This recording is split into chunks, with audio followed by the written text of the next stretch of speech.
Welcome to the Betrayal Trauma Recovery Bookshelf, a space for women healing from betrayal to reconnect with their mind, body, and soul, one page at a time. I'm Rachel Strong Smith, a betrayal trauma coach who's walked this path myself. In each episode, we'll explore books that speak to the heart of recovery, books that validate your experience, offer insight, and remind you that you're not alone. This isn't about fixing yourself. It's about coming home to yourself. So, whether you're in the thick of survival or finding your way back to solid ground, pull up a chair. You're in the right place. Hello, welcome back to the Betrayal Trauma Recovery Bookshelf. We're here with Dr. Monique Thompson again, continuing our conversation. Hi, Dr. Thompson. Hello, I'm so glad to keep going. Ah, yes. So, as a reminder, Dr. Thompson has written Infidelity Recovery Workbook for Couples. So, we've talked a little bit about that. Her bio will be in the show notes, and listen to part one, and you can hear everything about Dr. Thompson so we can get started in our discussion continuing. Oh, yes, Dr. Thompson, this has just been such a lovely conversation. We ended last part with talking about the process and not Yes. focusing on the outcome. Can you talk a little bit more about what that recovery process looks like? Yes. Well, so part of that process is you individually choosing to soothe your nervous system by doing whatever work is involved for you, but not because you are better than your partner or because you're leaving your partner behind. Often I get people call or they get ready to schedule and they don't know who should come in first. Or are you going to work with both of us? Or they've given the charge to their partner that you are responsible for scheduling these appointments. Just focus on getting started. Part of the process of getting you from where you are to where you want to be, which is in a peaceful, calm place, is there's work to be done in between, the long, hard work. Well, you to do that, you have to get started. So that process involves usually each partner getting their one-on-one time someplace, the couple getting their work done someplace. Sometimes it involves retreats, workshops, conferences, coaches, therapists. Often I work with a team, meaning I'm seeing a couple right now. I'm the EMDR therapist for this couple. They have a relationship coach someplace else.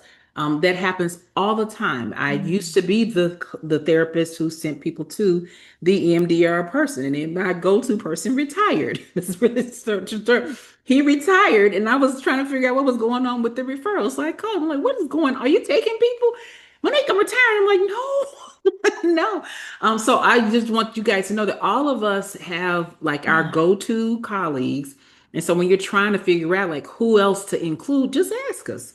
Just ask us. mm, That's actually part of this process is getting all of the people around you who are going to do this work with you. So you can actually, Rachel for sure, she has people that she's like, well, for this part, I might want that person to do this. And especially like books that you're thinking about reading, I guarantee you, we've likely reviewed the books before you even got to them. Some of them we would say you could use it for a doorstop, but don't mm, bother. yep. Don't use it. And then there's some that we're like, you've got to read this, So Mhm, that's a resource for you is to have the professionals who are helping you help guide you through even things like retreats and conferences. Often we know which ones are credible and which ones are just money grabs. I'm just being honest with you. So mhm. part of your Oh, process that's is real. putting your team together and getting started. And as soon as you get one member of your team, you can ask that person to help you with the rest of the people that you Mm, might need. Typically, especially like sometimes people come to me, they've already spent thousands of dollars and got nowhere. And then when I hear some of the things they were doing, I'm thinking, you were ordering Twinkies from the vending machine mm, over and over again, over and over mm, again.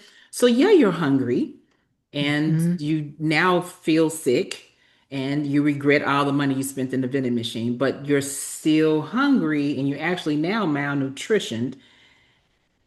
So mm. you gotta Yep. now invest more. And so having part of your process is deciding to invest in Yeah. not just your life, but the generations. You and your partner represent to the people around you something, right? And you individually represent to your world something. We're somewhat contagious. Humans are. We Mm, co-regulate. So you're going to work and you're bringing your better self. You're going to your friendships and your family, and you're bringing your better self. And I just, it's a sobering thing, but I'm sure I have an auntie. I'm sure everybody else has one too, mm, a great auntie who never worked through it. They never actually mhm, did the work. And then you just got this bitter person. They 75, 80 years old. They still bitter, or and they're having all kind of stress related health issues. And in the back of your mind, you're thinking, I don't think that they ever got over. mm, And I'm saying to you, as you're listening to this, turns out the science we have now suggests that mhm, you are correct, that heartbreak it's an event you can see in the brain. And when you're committing to this process, you're also committing to your health, your medical health, mhm. your long-term health outcomes. The longest longitudinal study by Harvard, 84-year study. You know what they found out? The biggest indicator of health is your partner for life, that they Oh, create for you and you create for them a safe space, not just for you emotionally, but for your biological health as well. Oh, then what happens next? Dr. Rachel Yehuda does these studies on epigenetics, looks at the blood samples of the descendants of Holocaust survivors with the mm, hypothesis that I think trauma is being passed down. Oh, turns mm, out she's able to identify the genetic markers showing that those survivors have markers that you would think they've been through the Holocaust. Had they been through the Holocaust? No. So then you have all these ah, epigenetic studies. So the people who've been thinking my auntie never got over it, and I think that that's what's going on with my cousin, and she got, yes, turns out we mhm, do inherit, but you also get strength. mm, And if mhm. you can calm your nervous system, and especially I think IFS and EMDR, those are some of the most Mhm. fun. You can get down in there and really, Oh find your yeah. breath to your most authentic self.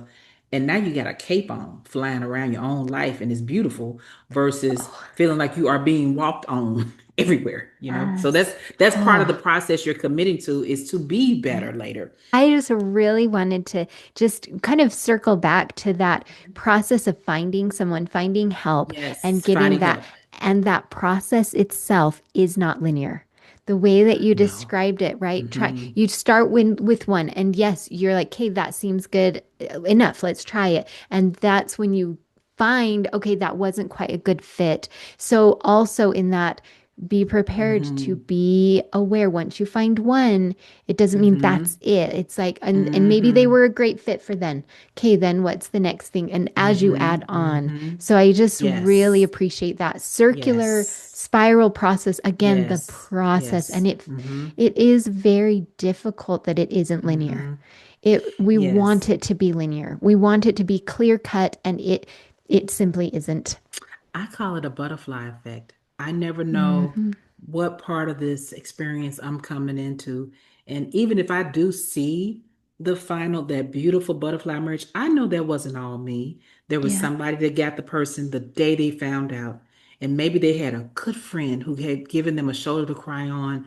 And then the next day they talked to another trusted person. And then maybe they even made some mistakes along the way. And they talked to some people who were not trustworthy, and then they were on a social media blast with the affair partner. It could go horrible, terrible. But however it goes, it's almost like being on a Wizard of Oz. You've got these companions along the way, all these misadventures and adventures to find out that what you had that you really needed, you had the whole Hmm. time, Yeah. which was your nervous system that was with you the whole time. And had you ever slowed down to feel confident in yourself, you could figure these things out. And that is literally what most of the trauma family systems are about, is really unleashing you. Literally, Yes. almost all Oh, of them, the amen. bottom line is unleashing you. Unleash. Yep. Finding. Oh, Yes. I have to interject here. Seriously, I don't know if you know this, but my logo is a butterfly. Do you know I did that? not know. Are you serious? No. Yes. And Really? my whole theme is butterfly and transformation. And I Shut see up. this process as the cocoon. Yes. And it goes further, Dr. Thompson. I have created a framework about the Wizard of Oz for healing betrayal trauma. Girl, stop lying. No, like Well, I'm I, like, you I can didn't know see that, it. did you? No, I did not know that. That it, No. like for reals. I mean, It is all, it Well, follows the process. I can It easily does. see it. Yep. It And so fits. it fits. It It fits. came to me and I was like, this is it. And I have created an entire framework and a support group all around the Wizard of Oz. Well, look at you. I And promise you, listeners, we did not talk we about did this not plan before. this. We did That not not plan even a this. We little did not bit. plan this. Not even a little bit. Oh my That's amazing. God. Yeah, but I mean, it fits. It totally It fits. It fits. totally It fits. does. Totally. Okay. Okay. Oh, that was, I got chills. You got Seriously. chills? Oh, all Oh, I think right. it's Well, more. let's Yeah. talk about a little Okay. bit more of that EMDR and parts work. Let's Yes. tell Okay. me what that is, Hmm. how it works, what you Yes. see, Hmm. especially in this betrayal, trauma, infidelity, Hmm. recovery work. Okay. So for anybody who's listening, EMDR is eye movement desensitization and reprocessing. When we say IFS, we mean internal family systems. There are a lot of other alphabets involved in the trauma world. But we're going to start with those two. So they do what I find as a practitioner is that all of those things work together through the flexibility and attunement of the therapist. So paying clear attention to the person and what they seem to, need in the very moment. So you just got to pay attention. Okay. So Mm-hmm. I'm gonna use a metaphor that may fall apart, but it's like you are coming into someone's cook to order restaurant and they are asking for a meal that takes time to prepare. And so, I see that you're asking for such and such a dish, but I'm wondering if you just have a taste for something savory. Okay, you want something savory, right? And you want something quick. Okay. We have some beef stew. With that, do you think that would work? So you're listening for what the person is really needing and figuring it out. The therapist has we have the responsibility of knowing and how to use these different tools, listening to the person and figuring out what to do. The way they sometimes work together is for parts work, for example, one part maybe kind of right their face forward, especially with this, you probably are dealing with a protective part right off the bat. And so just inviting that part to step back may be too much. Even for infidelity, that may be too much to ask today. That may be too much to ask Mm-hmm. because what we need above all for any model to work is a therapeutic alliance. I need to trust you. You need to trust me. So actually, it's so traditional and it's so pedestrian, but Carl Rogers' unconditional positive regard, creating a therapeutic alliance is actually the first step so that we can use whatever modalities we want. Parts work can sometimes look like using EMDR, your bilateral stimulation, which is a fancy word for left, right. So you can use that to kind of help the person explore parts that may be literally in that moment on fire. Okay. Mm-hmm. I mean, really, brain spotting can help the person to kind of biologically be in a place of calm so that they can access these parts of self. You use as much of it as you need to use, kind of as I'm using this metaphor of the kitchen again, to taste. Because some people are like, no, I don't want to do anything but talk. They just want to talk. Mm-hmm. And you know what you need to do for the therapeutic alliance? Sit there, Mm-hmm. listen and be compassionately listening without judgment and very attuned to their body language, just paying attention as much as you can, truly taking in their story, using your integrity and being there for someone, just Mm-hmm. being there for someone. A backdrop for me on that is When Bad Things Happen to Good People by Harold Kushner. And he talks about how as a rabbi, when his son died, he was like, forget the whole thing. Mm-hmm. Forget the whole thing. And people come into these experiences feeling like forget the whole thing. And Yeah. so being there for someone who is questioning everything, including themselves, requires such compassion and humility on the part of the helping professional, a lot of humility. But you need to be learned. So this is where I'm going to go Mm-hmm. into that Mm-hmm. process. That person needs to be learned. They are informed of all the different models. They are trained in some of those models. They may be certified in some. They likely use those models often. I was Mm-hmm. staffing a case with a medical doctor over, it was the whole thing, but the person needed to use their insurance benefits. What? Mm-hmm. And I got on the phone. He said, is this a model that you use often? I said, yes. He said, how often? I said, daily. He said, All right. And how many people do you see? I said, I work every day for about 6 to 8 hours. Hmm. And he said, so this, he said, all right, thank you so much. I'll approve. His point was expertise and usability is practitioner level work. You want to make sure that that is working. So IFS, internal family systems, polyvagal theory.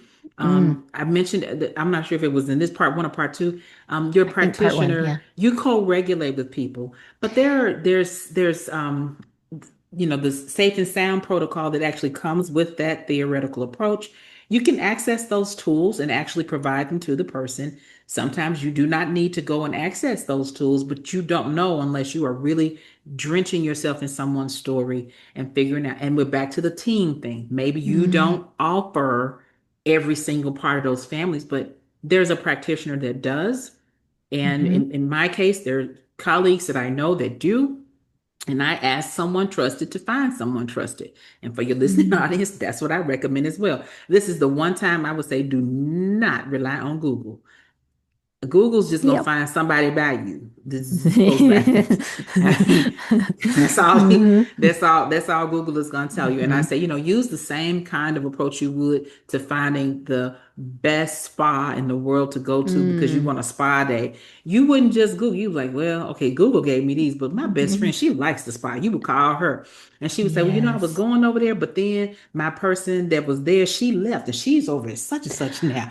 And that would so you really want to actually ask around, start with maybe people you trust, but in the end, the practitioner is actually one of your best and underused referral sources. If I Mm. can't help you, if Rachel can't help you, we probably now know enough about you and your Hmm. situation to recommend someone. And I advocate for that even with my own family, that if you're looking for somebody to work with, ask someone who, if even if you're not going to use their services, ask them, and don't rely so much on you as a consumer to figure something this complex out. It is harder to do than buying a Yes. car. It's this, and this Yeah. is more risk at stake than buying a Yeah. car. So put some into it. Put some time into it. So with Yes. IFS and all, especially you might even not even know what these things are supposed to do. Hmm. Like, what am I supposed to feel when I experience MDR? MDR does not have to be over weeks and months. Yeah. You can do intensives and have some of the trauma work done within a few sessions. Same with brain spotting or any Yeah. of the trauma therapies. They don't always take forever when you start, but the protocols for resourcing you and getting you ready to start might take some time. And that's the Mm. part where you need someone who's patient with you and can help you with regulating your nervous system. I'm going to use this phrase that I often get: trauma informed self care is not a bubble bath. Amen. Okay. Amen. Trauma, Yeah. trauma informed self care is not a Hmm. bubble bath. But a hot shower, if you a hot shower where your muscles are relaxed, keep in mind your relaxed muscles and anxiety do not coexist. So the more relaxed your muscles are, the less anxiety biologically you're experiencing. But all you need is a hair trigger to re-experience trauma. Hmm. Well, you're going to likely have that happening. So you just kind of in your mind keep dose response. As I'm triggered, I want to be engaged in self care times two. So, Mm. outside versus inside. Easy example. If you're outside, your cortisol levels start to kind of go down on their own after about 11 Mhm. minutes of just being outdoors. So, you have to go to work, you're going through this situation, sit outside versus inside. You're trying to get some sleep, that thermometer goes down below 70. The further down it goes, you're going to sleep.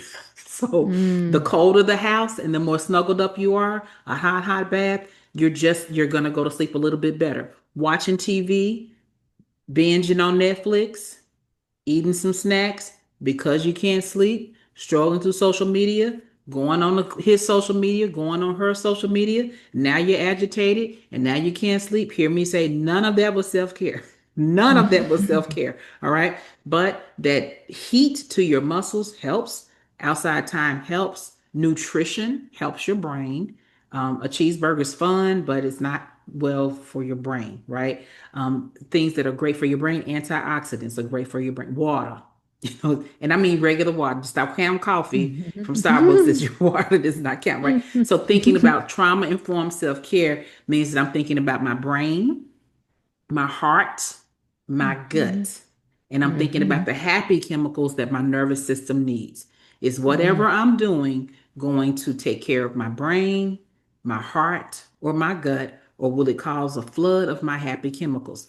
You communicating with somebody that you love and who loves you and letting them know that you're grateful, thinking about something they did for you and telling them thank you for it. You get a nice little drip of oxytocin. And that little drip of oxytocin, you're going to experience a little natural high. It won't last forever, but it'll give you a little bit of a mental break. If you can call that person while you're taking a walk outside, even better. All right. If you can listen to your favorite song before and after you talk to that person, now you got dopamine plus oxytocin. And you're doing something that's healthy for your brain, your heart, and your gut. So technically, if you wanted to do some self-care, skip the bubble bath and go for a walk outside for the same amount of time. Add to that walk some engagement with another human being who loves you, which reduces your sense of isolation and aloneness. You don't have to talk about what you're going through. You can tell them some thank yous for things they did for you. Listening to music, your heart rate catches up to the beat of music. So now your heart is getting a little relief from being in that sympathetic nervous system all day. And just that little window of time can help you have that little bit of a reset you need to now put yourself to bed. Adults are the worst at putting ourselves to bed, even when you don't have betrayal trauma going on. But when betrayal trauma Mhm. is going on and your mind say, Ooh, I've got to parent myself a little yeah. bit better during this time. And in your Mm, mind, hear me say, you need 30 days of parenting yourself mm, from about 3 p.m. to 9 p.m., parenting yourself so that you can protect your nervous systems. 3 p.m. to 9 p.m., I found those are the hours that we suck. I'm so sorry for you, but we suck at parenting ourselves. During the day when you're at work, you kind of get into your work identity. You're able to be distracted by the task at hand and you get things done. mm, After work, you start to unravel and engage in things that are anti self care, anti survival. It affects your sleep. So instead of you having a beautiful, fluffy hippocampus, you've got a hippocampus that's taking a hit. Your hippocampus is where you engage in emotional control versus discontrol. So the next day, when you find out some more about what your partner was doing, mhm. okay, yes, It's a big there we are. shot. Yep. Yes, it's a big Yeah. shot. And, So you that's the, know, yeah. yeah, what I am hearing in that is again this connection to self, noticing Mm-hmm. what does that feel like in my body? What are the Yes. contrast? What are the glimmers? What's Yes. happening? And really taking the time to be aware of them and mindful, Yes. not Yes. shaming those. Something I see a lot is that Mm-hmm. when women will come and be like, "Oh, I shouldn't doom scroll." And I'm like, "Okay, what does it feel like to doom scroll? What is Mm-hmm. Mm-hmm. happening for you? Where Mm-hmm. are you at?" Mm-hmm. Let's not just Mm-hmm. shame it away and say, don't do it.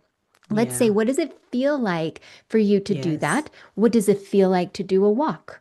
And what does it feel Mm-hmm. like to do that? One of my favorite ones is shaking your body. Put on some Mm-hmm. good music and just shake your body. Mm-hmm. Like, what does Mm-hmm. that feel like? And trying it out. Again, a lot like that menu of try it out. What does that feel like? What does it feel like to do the EMDR, Mm-hmm. the IFS? What does the presence of your practitioner feel like? What does the presence Mm-hmm. in yourself feel like? Mm-hmm. A Mm-hmm. lot Yeah. of connection with A self. lot of connection with self. And I realized I said, so some of that trauma-based self-care, yes, there's a lovely, beautiful, sunny, beautiful days. And right in the first, I would say, moments, especially days, there's not any sun coming out. It's a No. nuclear day. Yep. And just as respectfully as I can to people who may have just found out, it may be that you need to just survive to see tomorrow. Yep. You have different parts of yourself that want you to take action and do something. And Yep. listening to that part is one thing, doing what that part tells you to do is another. You can be a Mhm. compassionate listener to all the parts of yourself, thanking them in turn, listening to them in turn, and choosing a date in the future for decision making. Mhm. and just Mhm. breathing through that. The part of you that's like, we shouldn't be doom scrolling. We should be just Mhm. listening to that part of yourself. Mhm. I can hear that. It Mhm. makes sense to me. There's a part of me that wants to doom scroll right now. Let me listen Mhm. to that part. This part says we're tired. We're tired Mhm. and we just don't want to think. Okay. And then there's this other part of me that says, you haven't eaten today and the kids haven't eaten either.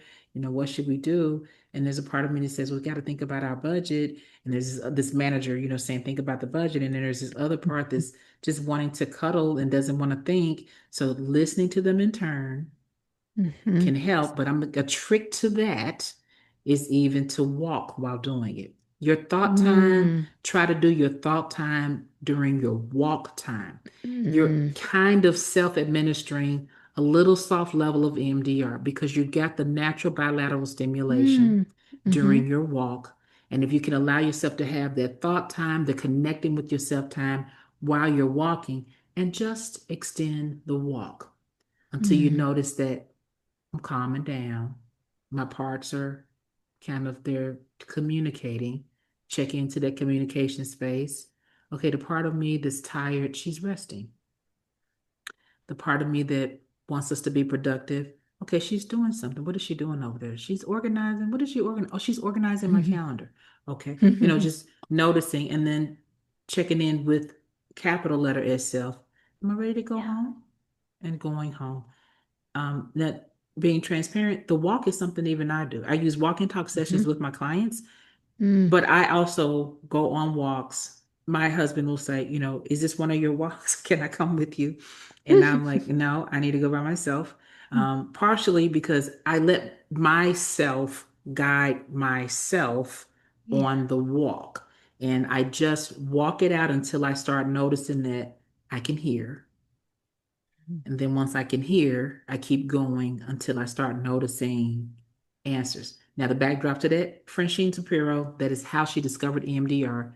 But me walking and doing that was absent that information. It was an accidental discovery of my own. Mm. I was running for an elected office here. I won. I'm a former elected official. I was on the school board, first Mm. Black woman on the school board. It was Wow. hell. I wish there was nobody. Survival truth. But to make it through it in one piece, I thought, okay, I know I need to be outside. I need to be walking this through. I cannot bring this part of me home. Mhm. And I would walk until I was clear. And solutions would come to mind. And I would come home. Well, this obvious thing to do, I see now I Mm. should do it. And I encourage people going through betrayal trauma, those first few days of discovery, choose what time you're going to go outside and walk. Go and walk while you're thinking and walk Mm. until you are done thinking and then come back home. You're going to naturally kind of be resetting the nervous system. You don't have to do a power walk. You can just Yeah. do a stroll, Just but walk. walking until you feel a little feeling clear, and Mhm. you're going to help your nervous system to reset itself just through the walk, allowing some time for those parts to connect. And some of your maladaptive behaviors are not as intense when you're keeping Mhm. that daily habit up. They're still probably Mhm. present and you're still going to connect with yourself, but they're not quite the color kind of drains from them a little Mhm. bit. They Yeah. soften a bit. They soften a little bit. Yep. Yes. Yes. Soften a bit. Yep. All right. You describe forgiveness as a long, nonlinear process that cannot be rushed or demanded. So, how do you talk about the difference between forgiveness and reconciliation? Well, let's put it in some pieces. Let's Love start with that. the self. Whether you're the betrayed partner or the partner who betrayed someone, that self-forgiveness, that self-compassion means I'm in those comments that I think it was in part one where I'm like, you're thinking to yourself negative thoughts. I'm so stupid. How could I do this? Why would anybody, trust me again? You're the person who cheated. I'm Mhm. tired of answering questions. I'm tired of being asked questions. I need to be trusted. How long are we going to have to go through this? When you're having those kinds of thoughts, those are all that's showing right there is the self forgiveness. We could exchange that word for self compassion, some Mm. compassion for the self. So bringing forward your compassionate part, inviting that compassionate part to have a conversation, being willing to listen to that part of yourself. Now, what's interesting is that part of yourself may offer you some corrective things to do. for your own integrity, for your own self. So that's an internal conversation. That's an internal relationship with yourself, your oldest, longest Mhm. companion being you. Reconciliation with the self is living out your deepest truth. The Mm. capital letter Oh, S say that self, again. Say that living again. out your living out your deepest truth, you know, Yeah. requires So, courage yeah. and support. And for this part of it, if you have a support group like you have, Rich, if you have a support group, if you don't have a support group, this is a good time to get one. To have companions on this journey is very helpful. And sometimes the companion is just one other person. I've been that one other person Mhm. for thousands of people. And sometimes it's because they just need that level of a studio. They just need Mhm. that kind of a studio, just one other person in there, and they make Mhm. the most beautiful music that way. Well, that's still an authentic expression of self, right? So if Mm. you're a person who is kind of, I'm not a group person, you need a person. So a person find a person and work that Mhm. through with them. That relationship with you now helps with the other area we said we were going to work on, which is forgiveness and reconciliation of the relationship. So one Mm. comes before the other. All Mm. right. The self forgiveness and self Mhm. reconciliation happens before the relationship forgiveness and relationship reconciliation. Both involve living in direct amends. Here's an example. In reconciliation in a couple, like you're going to actually work it out, there's living in direct amends. I have never seen an affair that didn't cost money, ever. So there's Mhm. financial infidelity involved as well. That can be direct amends. The hotel you paid for, that money goes back into our account some kind of way. The miles you spent on that trip, some kind of way, that Mhm. comes back to our family. The job you lost, like somehow the financial amends can be direct amends, actually done, Mhm. but they don't have to happen by Friday, right? Mhm. So having reconciliation means also being reasonable, right? Then there's living amends. Sometimes there's nothing that you can do. There's no direct amends to make. I have to live out being my best self, my most authentic self in this relationship, which means I'm not going to lie to you anymore that I'm not attracted to people. I'm going to be honest with you. Well, yeah, I do think she's cute, or I do think he's hot. I do, yeah, I think that. Am I going to do anything about it? No. Why? Because on Thursday I have an appointment. I'm going to understand what's going on with me. And I'm telling you right now because I need to decrease the likelihood that I'm going to do anything. But I am telling you, I'm having thoughts.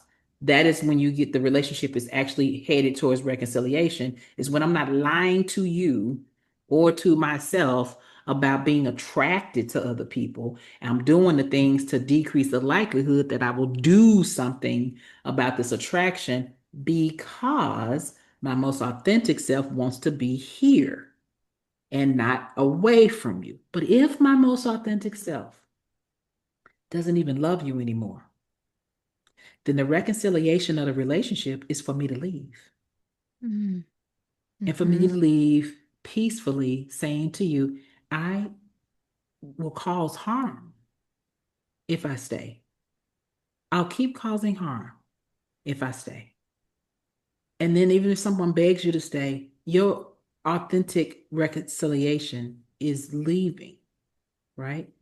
Forgiveness is acceptance of things that are beyond your control sometimes. A partner leaving that you love dearly, forgiving their choice to leave you so that you can accept it, not so that you can say it was okay. Mm. That's a All good right. distinction. It's not okay. It's not Yeah. okay. But I'm going to give an example using debt. When a bank allows you to file bankruptcy, they're saying they're not going to collect the debt and they forgive the debt. But if you go back to that same bank and try to apply for credit, they're like, I know you crazy. Like, Oh, well, that is we'll, such a good you know, analogy. so Oh, you're that is forgiving it because so it's good. not Yeah, you're collectible, forgiven. Yeah, but you cannot but come back here and get more credit, right? yeah, So you're because saying this to that person, happened. I'm dismissing this huge debt that you owe me emotionally, Hmm. but you cannot get any more credit. So I'm not going to keep Hmm. pounding you for you to come and reconcile and stay, which means you'd be Hmm. actively engaging in paying back. You do. Hmm. If you're not going to ever collect this debt, it's not collectible. Then you Mhm. charge it off as a bankruptcy and you don't allow them to get more credit. And let's say that they come back to you 7 years later, which has happened, and they say, I have learned my lesson, I want to try again. Then you reestablish credit by being So trustworthy over something tiny tiny. and Yep. tiny, and then being trustworthy over something else tiny, the whole time understanding that I may be denied credit Hmm. because of my bad credit history, not Hmm. because you're a, you know, Meanie. meanie. That's the word we're going. Not because you're a meanie, but because I don't have good credit, right? That is Hmm. why I didn't get more credit. So forgiveness means the person who didn't get credit forgives the person who didn't give them credit because they are accepting this is the natural consequence for what I did, and I forgive you for having to have this hard line with me. I Hmm. forgive you. I'm not holding resentment in my heart. I'm not wishing bad things on you, and I'm not jealous. So the other part of forgiveness, as a line from a song that I love, I don't get jealous, I get free. Everything good comes back Hmm. to me. And so reconciliation of the relationship is not being jealous and harboring resentment that we don't have the old relationship. Our marriage was so beautiful, and kind of that's a lie because that was leading to where we are today, but that's another podcast. So the Yeah. reconciliation is, it may be that you reconcile to be apart, you may reconcile to be together, but the forgiveness is more about acceptance of things as they are, even if what you're having to accept is that the debt is uncollectible and you're forgiving the debt, but you don't have to issue new credit. Or if I'm forgiving you so that we can reconcile, I'm choosing that there are living and direct amends that I'm showing you how to rebuild your credit. Hmm. That's what we're looking at on forgiveness. Oh my. Well, I have truly, truly enjoyed this conversation. Likewise. Oh, and getting to know you. And I'll tell Yeah. you, you're going to be in my book for referrals there. Yeah. Yeah. Same here. Yes. Yes. Wonderful. Well, what do you have, just any last minute words for our listeners? Last minute word. Well, yes, I do. I do. Mm. That you Nobody controls the sun or time, and you don't either, you know. Mm. But you do have a choice, choosing to heal, choosing to grow, choosing to be teachable, choosing to be coachable. Making those kind of choices helps you experience the precious few moments you have on this side of paradise in the most beautiful, tangible way. And those are the choices you have: choosing to heal, choosing to grow, choosing to learn. And I'll leave your listeners with one of my favorite quotes was, I never lose. I either win or I learn. And when you're in these kind of experiences, choosing to learn, choosing to heal is how you land well. And until you can make those choices, you're on your path, hopefully, to making them, but be on the way. Be on the way to choosing to heal and choosing to learn. Mhm. Oh, Yes. thank you. Yep, All every right. step, taking one Yes. step at a time, One step right? at a time. One step at Yes. a Yes. time. Yes. Well, thank you, Dr. Thompson. You're welcome. You're welcome. Thanks Mm, for having me, Rachel. yes. And to my listeners, as always, take what resonates and just leave the rest. Bye bye. Thanks for joining me today on the Betrayal Trauma Recovery Bookshelf. If something from this episode spoke to you, share it with a friend or come connect with me online. You can find me on Instagram and Facebook at Rachel Strong Smith. And if you want to go deeper, sign up for my email newsletter, where I share grounded support, personal insights, and practical tools to help you reconnect with yourself. Remember, healing isn't a straight line, it's a spiral, and every step towards yourself matters. So, until next time, take gentle care.